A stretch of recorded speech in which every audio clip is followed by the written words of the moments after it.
जानकी जीवन स्मरण जय जय राम पार्वती पते हर हर महादेव पुंडलीक वरदा हरि विठ्ठल श्री अनंतकोटी ब्रह्मांड नायक राजाधिराज सच्चिदानंद सद्गुरु श्री ब्रह्मचैतन्य महाराज की जय.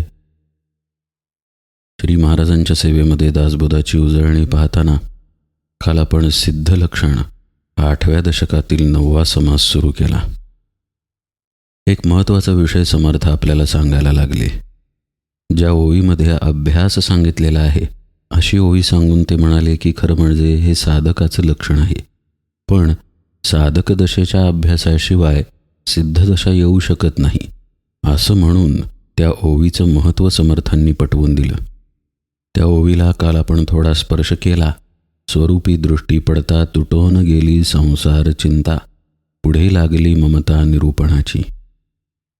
स्वरूपाकडं साधक वळला की त्याची संसार चिंता निघून जाते आणि आत अध्यात्म निरूपणाची गोडी येते. त्या निरूपणाबद्दल त्याला ममता वाटते, त्या निरूपणाबद्दल जवळीक वाटायला लागते. आता या ओळीकडे आपण अत्यंत सखोलतेनं पाहणार आहे.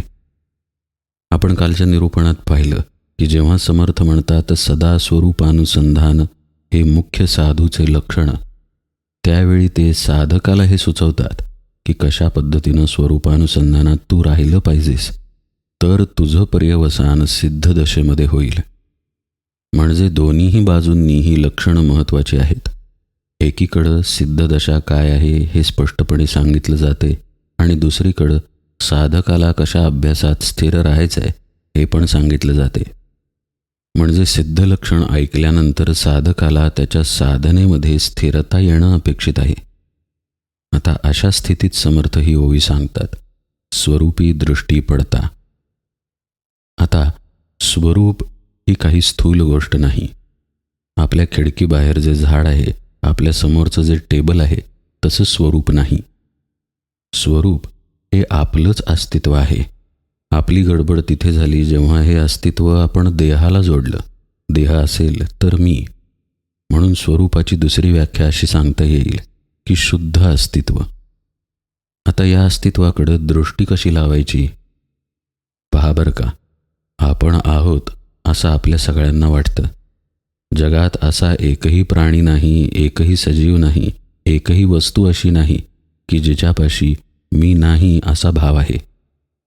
अस्तित्वाचा सकारात्मक भाव सर्व जीवांच्या ठिकाणी आहे, तसाच आपल्याही ठिकाणी आहे. आपल्याला वाटतं आपण आहे, पण हे असणे पण आपल्याला धरता येत नाही पहा. आता कुणी म्हणेल की हे धरायचं कशासाठी? समर्थ तर आपल्याला स्वरूपी दृष्टी पडता हे सांगतायत. पण जी गोष्ट साध्य झालेली नाही पण आपल्या दृष्टीत पडलेली आहे ती गोष्ट आपण धरल्यासारखीच असते. लक्ष देऊन ऐका बरं का. जंगलामध्ये रात्रीच्या वेळी समजा कुणी प्रवास करत असेल तर एक प्रकाशाची खूण तरी धरली जाते किंवा ताऱ्यांची दिशा तरी धरली जाते. आता ज्या दिशेनं प्रकाश येत आहे त्या दिशेला निश्चित लोकवस्ती आहे असं समजलं जातं. मग जंगलात हरवलेली व्यक्ती त्या दिशेचा मागोवा घेत जाते. दिशा कळत नसेल तर आकाशामध्ये ताऱ्यांना पाहून दिशा ठरवली जाते. हे तर मनुष्य अनंत काळापासून करत आलेला आहे. आता तारे धरता येतात का? नाही, पण ते दृष्टीला पडल्यानंतर आपल्याला दिशा समजते. लांबून दिसणारा प्रकाश धरता येतो का?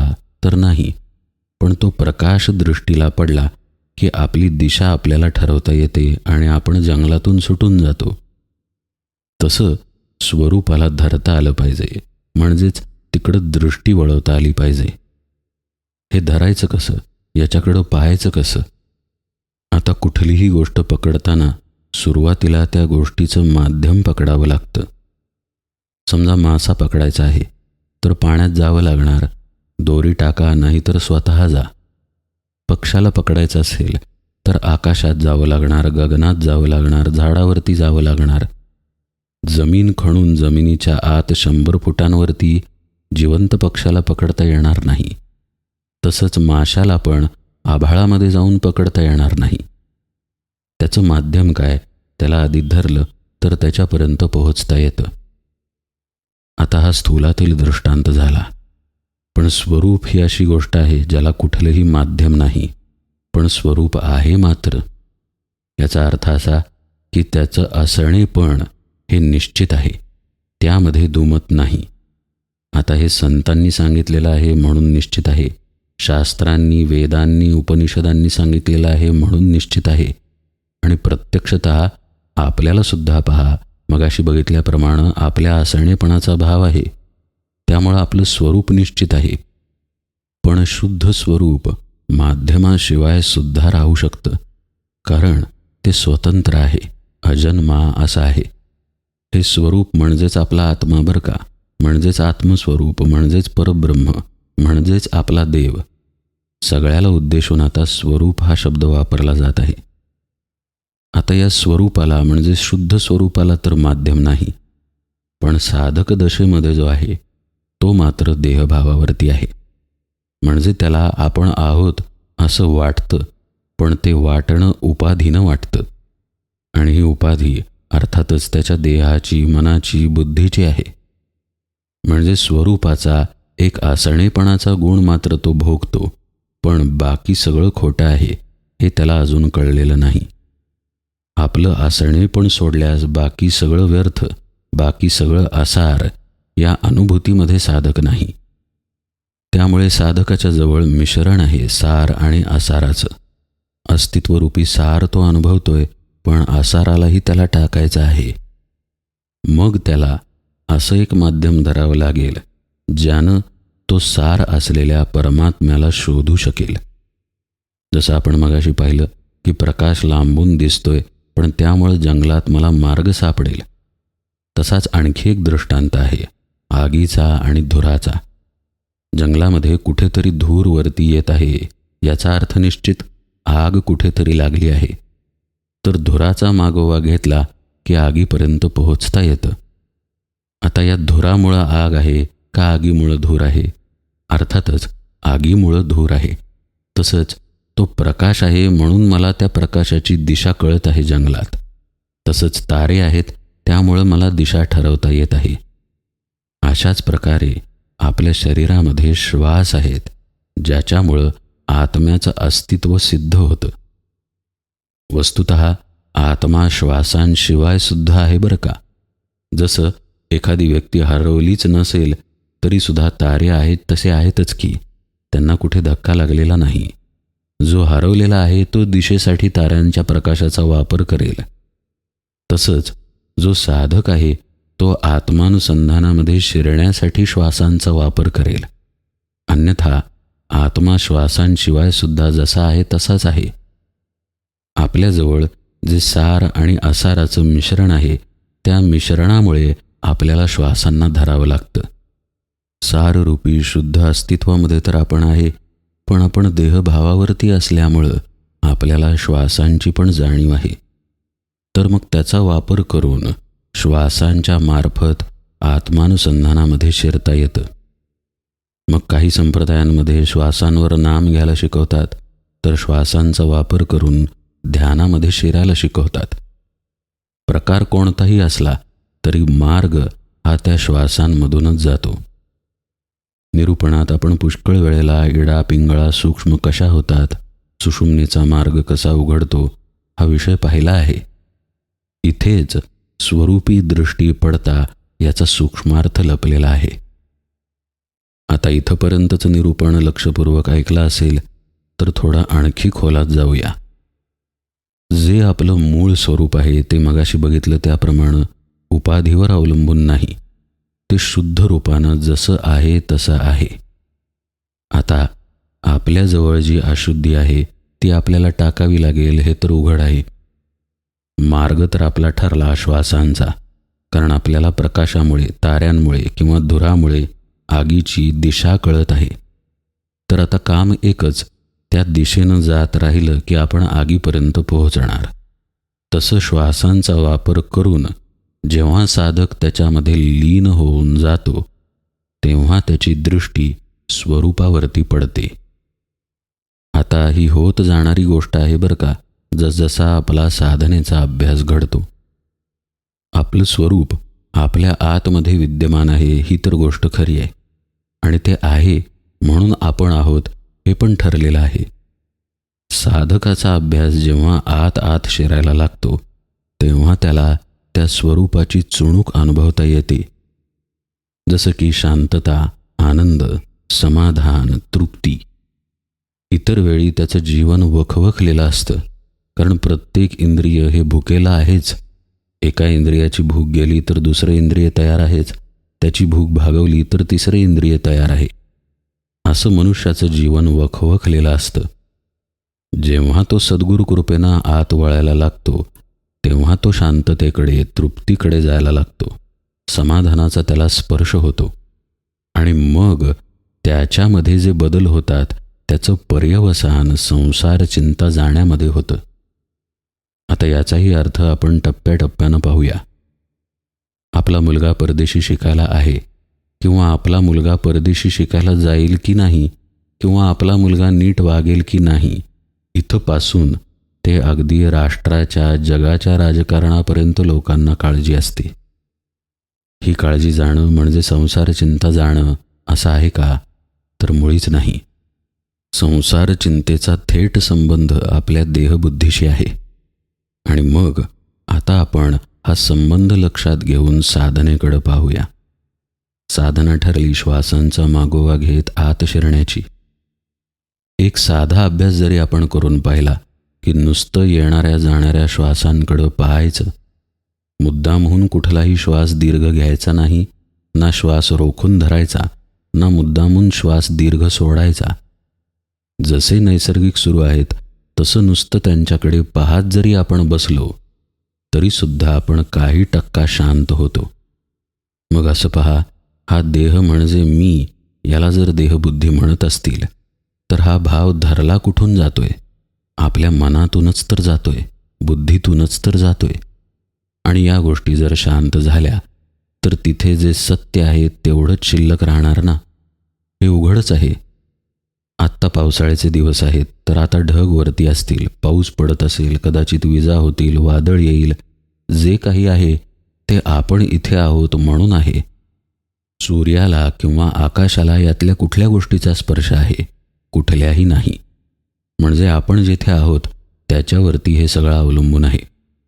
एक छोटासा किडा असेल आणि त्या किड्याच्या डोक्यावरती जर पिंपळाचं पान असेल तर तो खूप मोठ्या छताखाली बसलेला आहे. पण ते पिंपळाचं पान आपल्या दृष्टीनं छत होईल का? याचा अर्थ इथे सापेक्षता आहे. मग देहभावाची सापेक्षता कशामुळे ठरली? आपल्या मनाच्या आणि बुद्धीच्या हालचालीमुळे तर ठरली.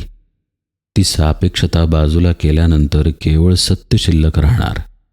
म्हणजे आपण या ढगांच्या पलीकडे गेलो की पावसाशी संबंध तुटला, मग विजांशीही संबंध तुटला. मग राहिला तो फक्त सूर्यप्रकाश, किंवा राहिलं ते फक्त आकाश. तसं साधकाचं श्वासांच्या मार्गानं होतं. ज्या गोष्टींमुळं देहबुद्धी बांधली गेलेली आहे त्या गोष्टीत सैल पडायला लागतात जेव्हा श्वासांचा मागोवा घेत स्वरूपावरती साधक जायला लागतो. स्वरूपी दृष्टी पडता मग त्याचं पर्यवसान तुटून गेली संसार चिंता याच्यामध्ये होतं. आता जी गोष्ट आपली आहे त्याच्याबद्दल आपण काळजी करणार, किंवा ती मुळात आपली आहे असं वाटणं हेच काळजीचं लक्षण आहे. मग जर देहभावच राहिला नाही तर संसार म्हणजे पुन्हा पुन्हा जन्माला येणं हे तरी कसं शिल्लक राहील? म्हणून स्वरूपी दृष्टी पडल्यानंतर संसार चिंता म्हणजेच देहभाव निघून जातो. आणि हा पूर्णपणे अभ्यासाचा मार्ग आहे, सद्गुरूंच्या मार्गदर्शनाखाली केलेल्या साधनेचा. असं होणार नाही की स्वरूपाकडे दृष्टी लागली आणि लागल्या लागल्या आपण स्वरूपाकारच होऊन गेलो. असं परमार्थात असत नाही.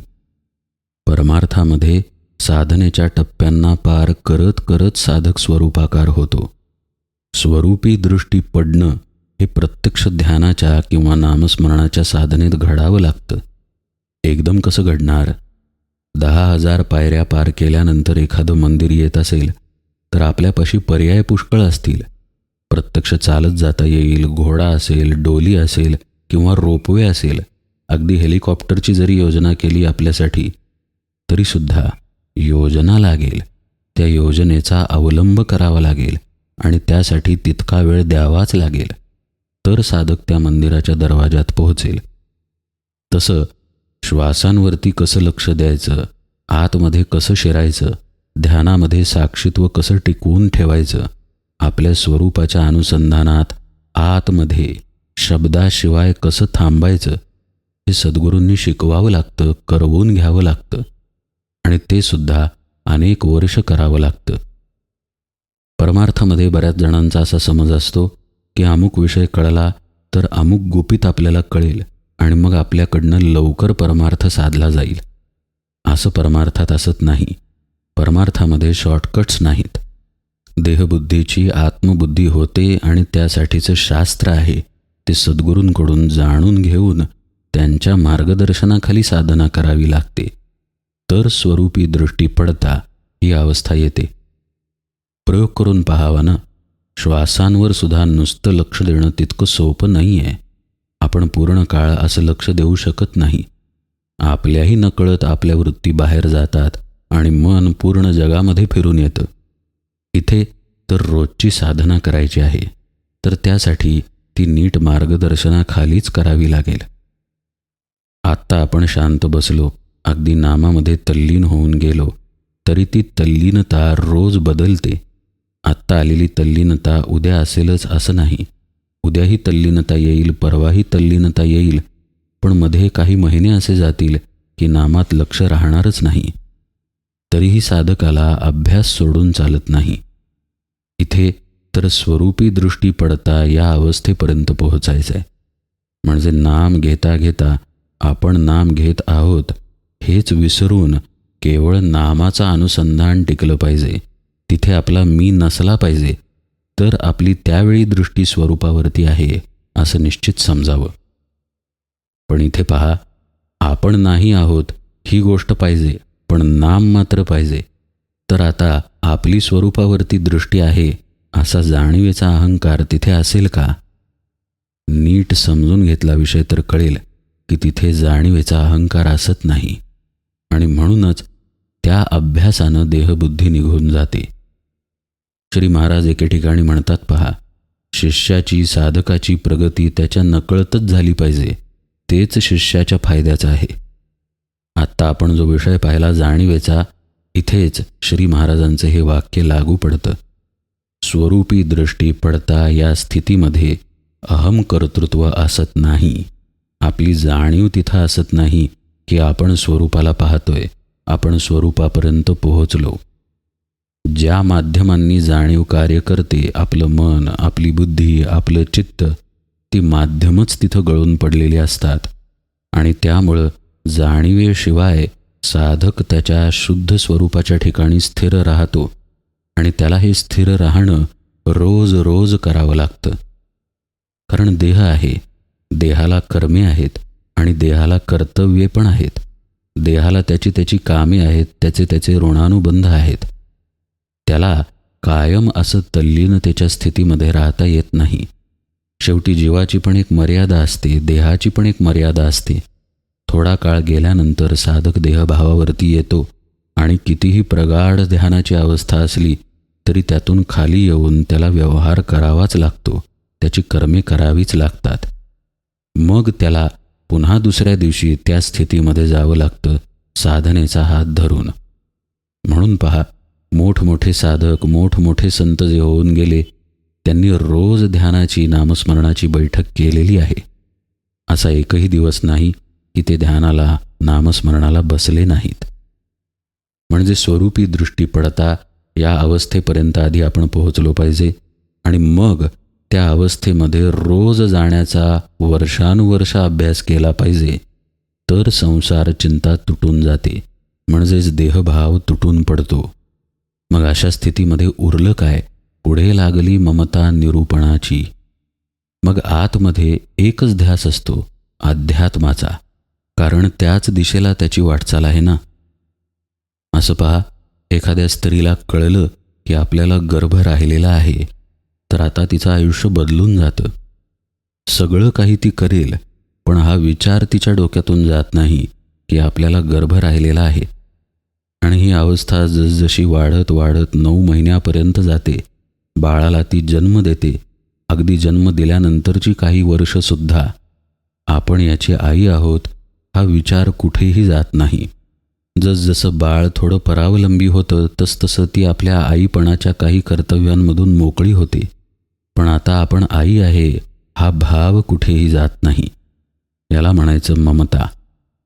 ही ममता निरूपणाची लागते, म्हणजेच अध्यात्म निरूपणाची, आत्मविषयक निरूपणाची, आत्मज्ञानाच्या निरूपणाची, असं समर्थ सांगतायत.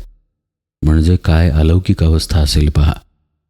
अन्य कुठलीही धाव चित्ताची नाही, वृत्तींची नाही, केवळ आत्मस्वरूप. असं हे साधकाचं लक्षण आहे. खरं म्हणजे हे साधकाचे लक्षण परिसिद्धांगी असे जाण, असं समर्थ म्हणतात. हे सिद्धाच्याही अंगात असतं. आता याचा अर्थ स्पष्ट आहे की जो सिद्ध आहे तो स्वरूपी दृष्टी पडता या अभ्यासामध्ये निरंतर असतो. म्हणजे आता मी सिद्ध झालो तर साधनेची बैठक नको, असं सिद्ध कदापि म्हणत नाही. भगवान शंकरांपासून सगळेजण नित्य नेमानं साधना करत आहेत. हेच समर्थ इथं सुचवत आहेत की आहे हे लक्षण साधकाचं, पण सिद्धाच्या पाशी पण असतं. सिद्धसुद्धा कायम निरूपणाच्या ममतेमध्ये असतो. अहो, साक्षात भगवान सुद्धा म्हणतात, नाहम वसामी वैकुंठे योगिना मृदैरवौ मद्भक्ता यत्र गायंती तत्र तिष्ठामी नारद. म्हणजे भगवंतांना सुद्धा ममता कशाची आहे? कीर्तनाची आहे, निरूपणाची आहे, अध्यात्म श्रवणाची आहे. तिथे भगवंतही रमतात तर सिद्ध तर रमणारच रमणार. माऊली ज्ञानेश्वरीमध्ये म्हणतात, तो मी वैकुंठी नसे एक वेळ भानुबिंबीही न दिसे. भगवंत म्हणतात बरं का, हे ज्याचा विस्तार ज्ञानेश्वर महाराज करतायत. तो मी वैकुंठी नसे एक वेळ भानुबिंबीही न दिसे, वरी योगियांचीही मानसे उमरडोनी जाये, परी तयापाशी पांडवा मी हरपला गिवसावा, जेथ नाम घोषू बरवा करीती माझा.